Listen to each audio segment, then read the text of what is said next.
Hello, Aries, Sun, Moon Rising, and Venus signs. Kamusta kayo? Sana po nasa mabuti kayong kalagayan.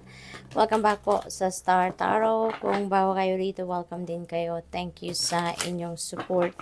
I truly appreciate it. God bless you all. Tignan natin kung ano mga mensahe ni Aries for today.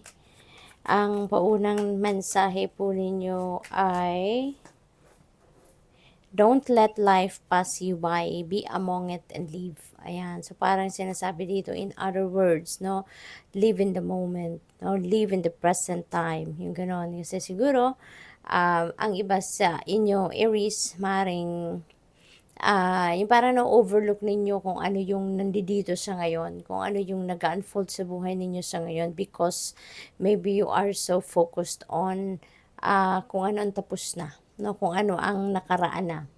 Or baka focused kayo sa kung ano ang paparating pa lang. Maybe more time, no, ang binibigay ninyo sa pagpaplano for the future. Kaya ito yung mensahe para sa inyo, no? Be among, no? Be among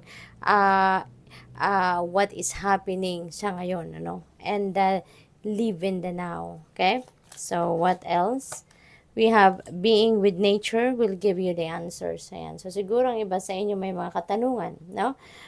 Maybe you have questions siguro sa sarili ninyo or maybe questions ninyo sa universe and ito yung panawagan sa inyo or ito yung kasagutan sa inyo dito, no? Being with nature will give you the answers that you are seeking. Kaya there is an invitation for you dito, no?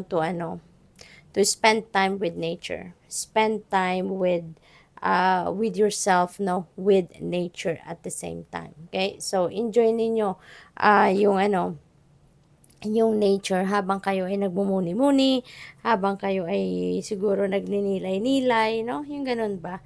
Kaya, maaari kasi na hindi, or maaari kasi na matagal na kayong hindi nakakapag-spend time, no? Sa labas, no? Maaring lagi kayong confined sa loob ng bahay, maaring lagi kayong busy, no, sa loob ng bahay. Kaya maaaring hindi na kayo nagkakaroon ng oras or pagkakataon, no, na makalabas man lang and tawag dito, maglakad-lakad man lang, no, sa park or by the beach, yung ganon. Your loved ones are guiding you from above. Ayan, kaya huwag kayong mag-alala. Okay? Maybe ang iba sa inyo are worried, no? Or maybe you are so worried about, about your loved ones, no? Na nag-passed on na on the other side. So, ayan, sinasabi dito sa inyo na your loved ones are guiding you from above. So, hindi sila umalis, no? Umalis lang ang kanilang katawan, pero yung spirit nila nandiyan dyan, no? Lagi kang binabantayan, lagi kang ginagabayan. We have, you need to put the music back into your life. Alright? Siguro, Aries, ang musika ay parte ng buhay ninyo. Maaring malaking parte ng buhay ninyo ang musika and siguro for some reason, nagkaroon kayo ng disconnect, no, sa musika. Kaya ngayon, iniimbitahan kayo na ibalik ninyo, no, yung musika sa buhay ninyo. Kasi, maaaring yan ang kailangan ninyo sa ngayon. Maaaring yan ang kailangan ninyo para ma-inspire kayo, para mabuhayan kayo ng loob, para sumaya kayong muli, no? So, depende sa inyong sitwasyon. We have 10 of Gabriel. Ayan. So, sabi dito, ask your angels for helpful people to lighten your load. Working too many hours, trying too hard to please others. Ayan. So, siguro ito ang mga sitwasyon ninyo sa ngayon, ano? Maaring overtime kayo ng overtime. Marami kayong ginagawa. Marami kayong trabaho. Maaring lagi kayong lagi kayong nagmo-multitask, kaya wala kayong time, no? Para pag-take a breather, kumbaga, no?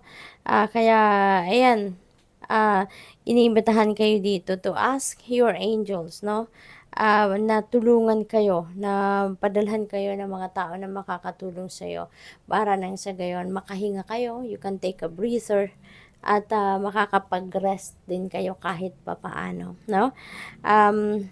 Sabi din dito, trying too hard to please others. Ayan, so siguro ang iba sa inyo ganun, ano?